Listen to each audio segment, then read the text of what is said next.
قرآن قرآن قرآن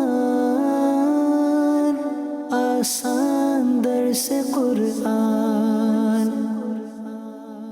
الحمدللہ رب العالمین والصلاة والسلام علی خاتم النبیین اما بعد فاعوذ باللہ من الشیطان الرجیم بسم اللہ الرحمن الرحیم والصلاة والسلام علیک یا رسول اللہ وعلی آلک واصحابک یا حبیب اللہ والصلاة والسلام علیک یا نبی اللہ وعلی آلک واصحابک یا نور اللہ۔ مدنی چینل کے ناظرین، پروگرام آسان درس قرآن میں آپ کو خوش آمدید کہتے ہیں۔ اللہ رب العالمین ہم سب کو قرآن مجید فرقان حمید پڑھنے، سمجھنے اور اس پر عمل پیرا ہونے کی توفیق عطا فرمائے۔ ہمارے پیارے نبی صلی اللہ تعالی علیہ وآلہ وسلم کا فرمان عظمت عالی شان ہے،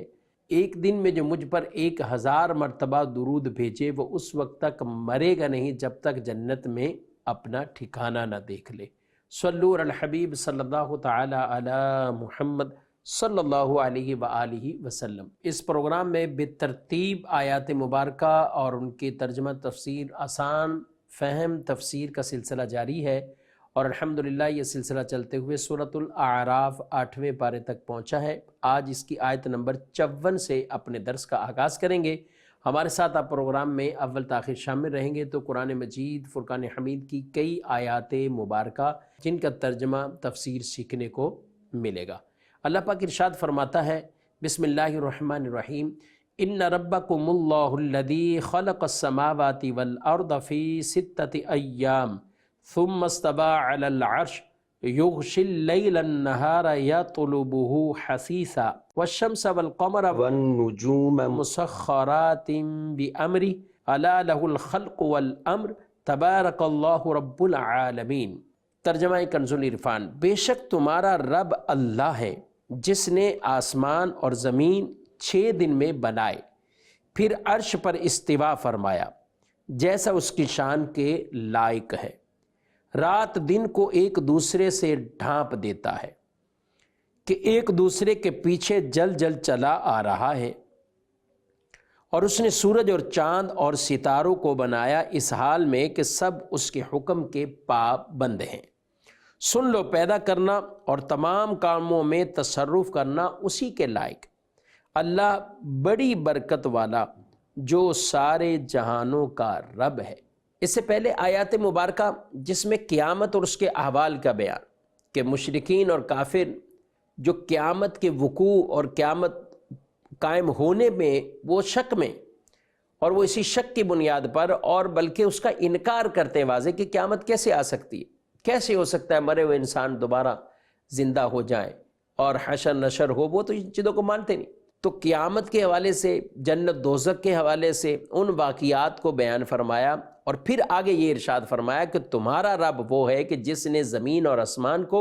6 دنوں میں پیدا کیا۔ اچھا، زمین اور آسمان کو 6 دنوں میں پیدا کرنا، یہ بھی اللہ کے کاموں میں بڑی حکمت ہے۔ رب چاہے تو فوراً فرمائے تو فوراً سب کچھ ہو جائے، لیکن اللہ پاک نے یہ لوگوں کی تعلیم کے لیے کہ رب قادر مطلق ہے، چاہے تو جھٹ پٹ میں سب کچھ ہو جائے، ایک لمحے میں ہو جائے، کن فیکون کی شان ہے اللہ کی، مگر اللہ تعالیٰ نے 6 دنوں میں ایک ٹھہراؤ کے ساتھ یعنی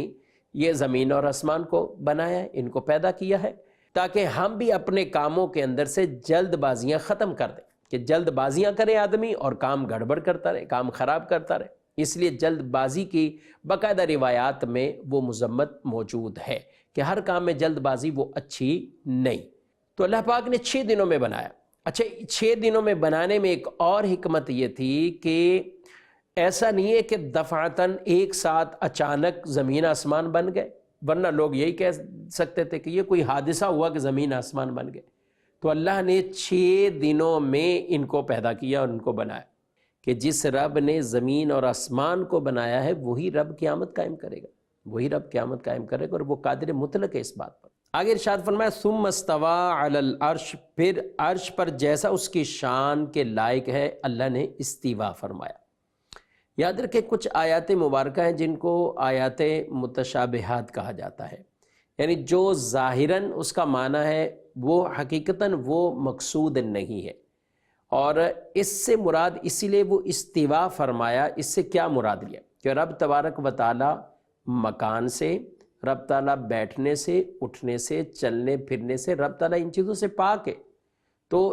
عرش پر اللہ نے استوا فرمایا تو اس کے متعدد معنی بیان کیے گئے کہ یہ یہاں پر استوا وہ کن معنوں میں۔ تو ایک یہ معنی بیان کیا کہ استوا سے یہاں پہ مراد قہر و غلبہ ہے، کہ عرش وہ ساری مخلوقات میں سب سے اوپر ہے، تو اللہ تعالیٰ اس پر بھی قادر مطلق ہے اور غالب ہے، قاہر ہے، تو ان معنی کے اعتبار سے استوا فرمایا۔ دوسرا یہاں پہ استوا سے مراد علو، یعنی علو اللہ پاک کی صفت ہے، اور اس سے مراد علو مکان نہیں بلکہ علو مالکیت و سلطان، کہ رب تبارک و تعالی جو کہ عرش کا بھی مالک ہے، مختار ہے، اور ہر چیز کو پیدا کرنے والا ہے۔ اور ایک معنی اس کا یہ ہے قصد اور ارادہ، یعنی اللہ پاک نے زمین اور آسمان کو تو بنایا ہے، پھر قصد اور ارادہ فرمایا عرش کو بنانے کا، تو رب تعالیٰ نے عرش کو بنایا۔ تو یہ آیت مبارکہ بھی اللہ پاک کے قادر مطلق ہونے پر، اور اس سے جو دلیل وہ بیان کرنا مقصود ہے کہ رب تعالیٰ جب ان چیزوں کو پیدا کیا ہے اور بنایا ہے تو اللہ پاک قیامت بھی قائم کرنے پر قادر ہے۔ آگے فرمایا ادعوا ربکم تضرعا وخفیہ انہ لا یحب المعتدین۔ ارشاد فرمایا اپنے رب سے گڑ گڑاتے ہوئے اور آہستہ آواز سے دعا کرو، بے شک وہ حد سے بڑھنے والے کو پسند نہیں فرماتا، حد سے بڑھنے والے کو پسند نہیں فرماتا۔ دعا کا مطلب ہے خیر طلب کرنا، یعنی بندہ دعا میں اپنے آپ کو عاجز ہے، کہ ظاہر جو مانگ رہا ہے وہ عاجز ہے، تو وہ بندہ ہے، اور یہ بندگی ہے کہ اللہ سے مانگے، اس لیے دعا کو عبادت بھی کہا گیا، بلکہ الدعاء مخ العبادہ، عبادت کا بھی مغز کہا گیا دعا کو، دعا کو مومن کا ہتھیار کہا گیا۔ تو دعا مانگو، اور کیسے؟ گڑ گڑاتے ہوئے اور آہستہ، یہ رب سے دعا مانگو، چاہے آدمی مجمع میں ہے چاہے تنہائی میں ہے، اللہ سے دعا مانگے۔ اور بعض اوقات تو مجمعوں کی اونچی آواز کی دعاؤں سے زیادہ بہتر وہ دعا ہو جاتی ہے کہ جو آہستہ مانگی جاتی ہے۔ جی ہاں بالکل، اذ نادا ربہ نداء خفیہ، حضرت زکریا علیہ السلام نے آہستہ سے دعا مانگی۔ اس کے تحت یہ روایات کو بیان کیا گیا ہے کہ آہستہ دعا مانگنا بعض اوقات 70 بلند آواز کی دعاؤں کے برابر ہو جاتی، تو اس لیے آہستہ دعا یہ تنہائی کی دعا بھی مراد ہے، کہ آدمی یہ نہیں کہ صرف مجمع تھا تو اس نے دعا مانگی، لیکن اپنے آپ کو اللہ کی بارگاہ میں پیش کر کے تنہائی کی دعا نہیں مانگتا، اس طرح اگر یہ دعا نہیں مانگتا تو یہ انداز مناسب نہیں ہے۔ ہم چاہے مجمع میں ہوں، اجتماعی صورت میں ہوں یا تنہائیوں میں ہوں، رب سے دعا ہمیں مانگنی چاہیے۔ اچھا جو یہاں ارشاد فرمایا حد سے نہ بڑھے، حد سے بڑھنے والوں کو اللہ پسند نہیں فرماتا۔ حد سے بڑھنا کیا ہوتا ہے؟ دعا میں حد سے بڑھنا کیا ہوتا ہے؟ ایک حد سے بڑھنے کے یہ ہے کہ آدمی وہ مقام مرتبے طلب کرے جو اس کے لیے نہیں ہے، مثلا جو مقام جو شان انبیاء کرام علیہ السلام کے لیے، تو وہ غیر نبی کے لیے نہیں ہے، یہ مانگے۔ دوسرا یہ ہے کہ حد سے بڑھنا کہ عام طور پہ جو چیزیں محال ہیں، ناممکن ہے یا قریب ناممکن ہو، ان چیزوں کے بارے میں دعا مانگے۔ اچھا عام کوئی لمبا ہے تو وہ کہے کہ میرا قد یوں ہو جائے، ہمیشہ ہمیشہ عافیت سلامتی، کبھی کوئی بیماری نہ آئے، کبھی کچھ یہ نہ آئے، اس طرح کی دعائیں مانگنا یہ بھی حد سے بڑھنا ہے، یعنی یہ بھی منع کیا گیا میں کہ ہم اس طرح کی شدت والی یہ دعائیں کریں۔ ویسے دعا کرنا ٹھیک ہے، اللہ عافیت دے، سلامتی دے، مگر اتنی قیودات کے ساتھ کہ یا اللہ کبھی بھی کوئی دکھ نہ پاس آئے، کبھی بھی کوئی مرض نہ آئے، کبھی کوئی عارضہ ہی نہ آئے، نہ بخار ہو، نہ نزلہ ہو، نہ جسم درد ہو، نہ کچھ اور ہو، کبھی بھی نہ ہو، تو یہ بھی دعا میں گویا کہ آپ حد سے بڑھ رہے ہیں۔ تو اللہ سے عافیت مانگنی چاہیے، سلامتی مانگنی چاہیے، مگر اس طرح کی دعائیں یہ بھی ہمیں ممانعت فرمایا گیا۔ اسی طریقے سے ناجائز چیزوں کی دعائیں مانگنا، رشتہ داری قطع تعلقی کی دعا مانگنا، رشتہ داری توڑنے کی، قطع تعلقی کرنے کی، گناہ کے کاموں کی، ناجائز کاموں کی یہ تمنا ہے، یہ دعائیں، یہ بھی حد سے بڑھنا ہے، تو ہمیں ان چیزوں سے بھی اپنے آپ کو بچانا ہے۔ آگے فرمایا وَلَا تُفْسِدُوا فِي الْأَرْضِ بَعْدَ إِصْلَاحِهَا وَادْعُوهُ خَوْفًا وَطَمَعًا إِنَّ رَحْمَتَ اللَّهِ قَرِيبٌ مِّنَ الْمُحْسِنِينَ، اور زمین میں اس کی اصلاح کے بعد فساد برپا نہ کرو، اور اللہ سے دعا کرو ڈرتے ہوئے اور طمع کرتے ہوئے، بے شک اللہ کی رحمت نیک لوگوں کے قریب ہے۔ یعنی زمین میں حق جب واضح ہو چکا ہے تو انبیاء کرام کی جو دعوت ہے، ان کی جو تبلیغ ہے، یہ جب بتا چکے، اب اس کے بعد بھی کفر و شرک کو پھیلانا، تو اصلاح کے بعد اب زمین میں کوئی فساد نہ پھیلائے۔ آگے فرمایا وَادْعُوهُ خَوْفًا وَطَمَعًا، اللہ سے مانگو۔ کیسے مانگنا ہے؟ ڈرتے ہوئے بھی اور طمع کرتے ہوئے بھی۔ دل میں ہو کہ میری دعا قبول بھی ہو، لیکن ساتھ اللہ کا ڈر بھی ہو۔ تو یہ وہ دعا ہے کہ جس میں اللہ کی رحمت پہ امید بھی ہے اور رب کا خوف بھی ہے۔ کچھ بے خوفی والے ہو جاتے ہیں کہ خوف مائنس صرف رحمت کی امید، اور کچھ ایسے ہیں کہ جو رحمت کی امید سے بھی نہیں رہتے، بالکل وہ مایوسی کی طرف چلے جاتے ہیں۔ ہمیں درمیانی راہ اختیار کرنی ہے،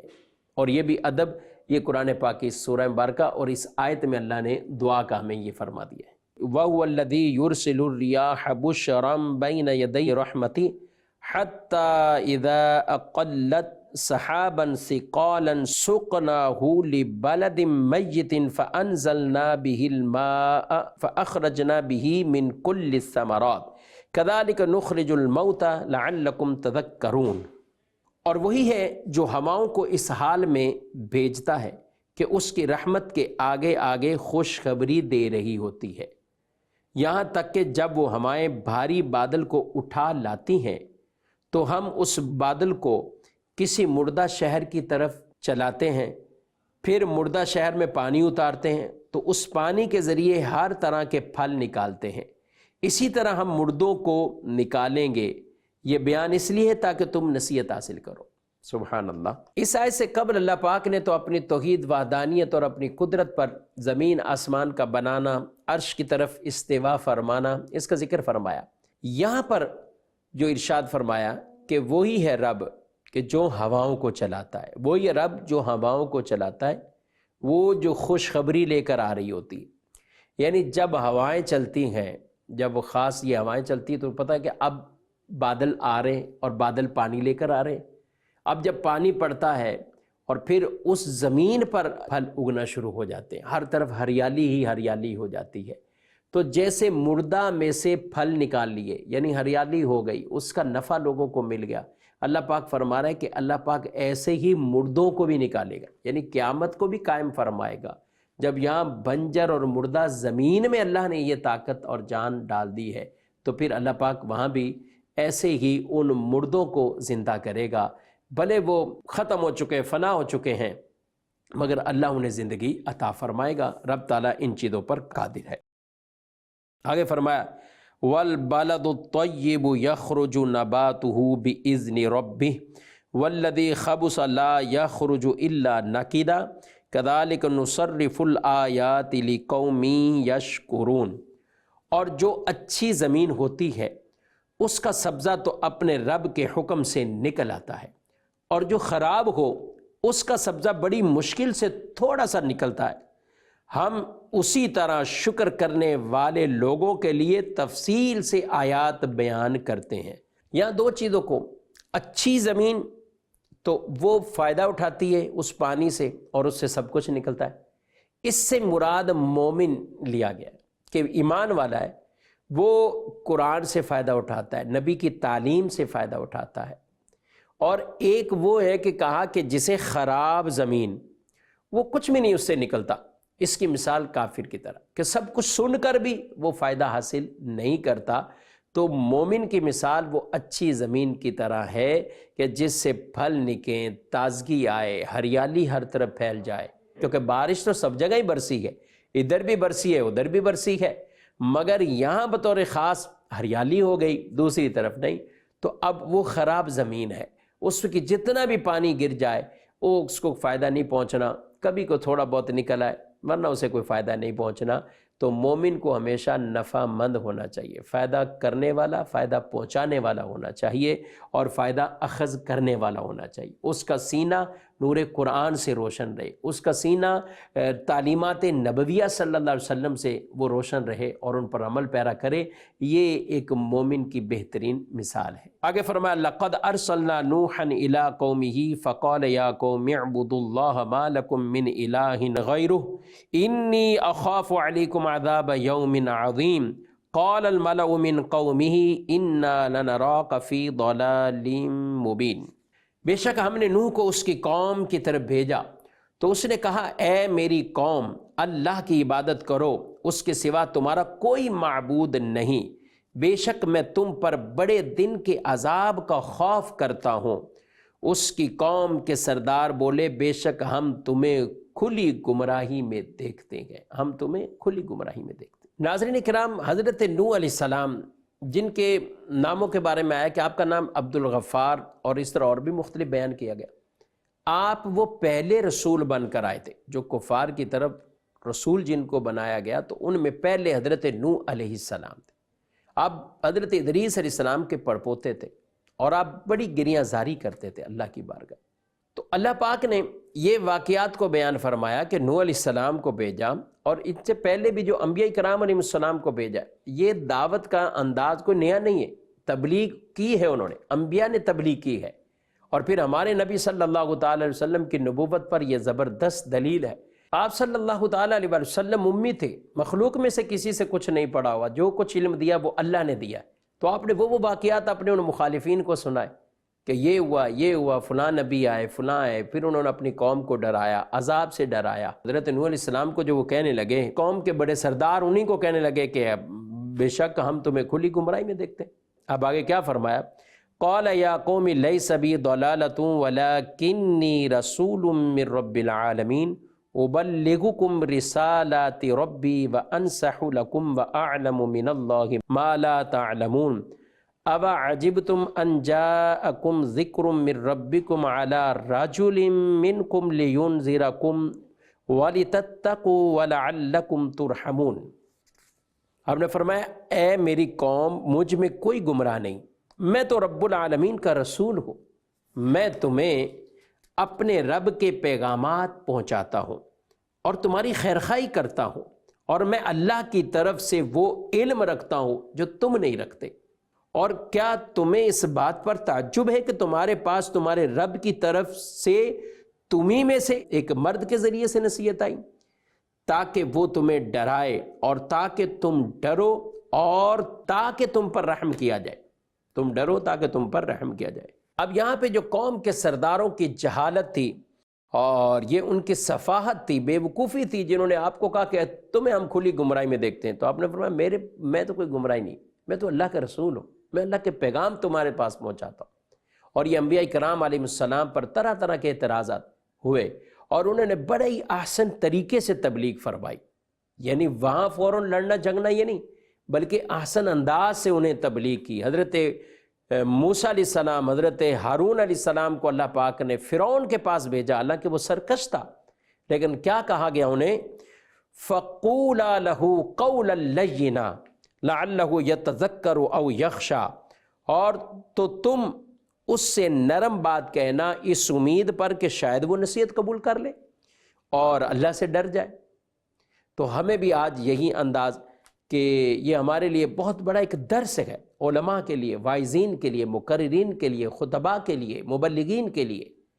کہ ادعو الی سبیل ربک بالحکمت والموعظۃ الحسنہ،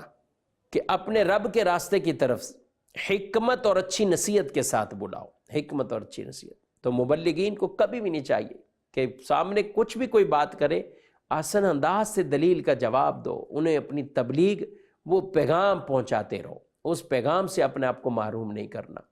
آگے اللہ فرماتا ہے فَكَذَّبُوهُ فَأَنْجَيْنَاهُ وَالَّذِينَ مَعَهُ فِي الْفُلْكِ وَأَغْرَقْنَا الَّذِينَ كَذَّبُوا بِآيَاتِنَا إِنَّهُمْ كَانُوا قَوْمًا عَمِينَ۔ تو انہوں نے نوح کو جھٹلایا تو ہم نے اسے اور جو اس کے ساتھ کشتی میں تھے سب کو نجات دی، اور ہماری آیتیں جھٹلانے والوں کو غرق کر دیا، بے شک وہ اندھے لوگ تھے۔ تو حضرت نوح علیہ السلام نے طرح طرح طریقے سے انہوں کو سمجھایا،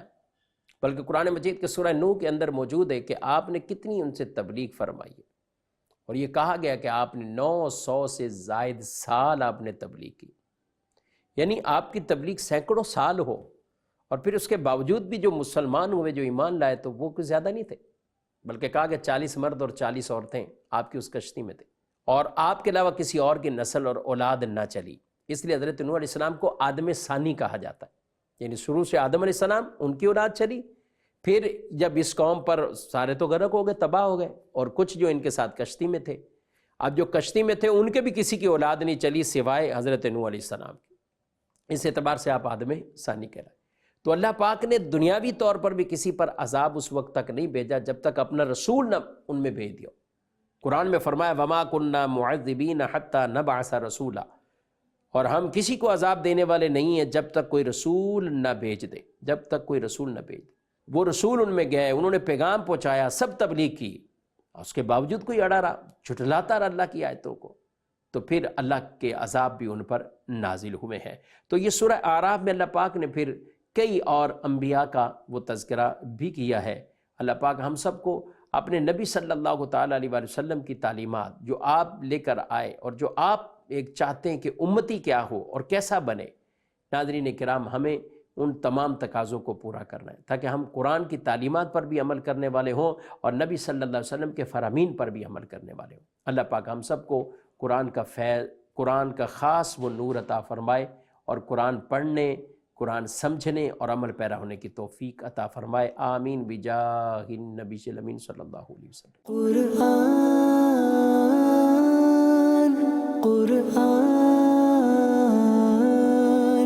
قرآن آسان در سے قرآن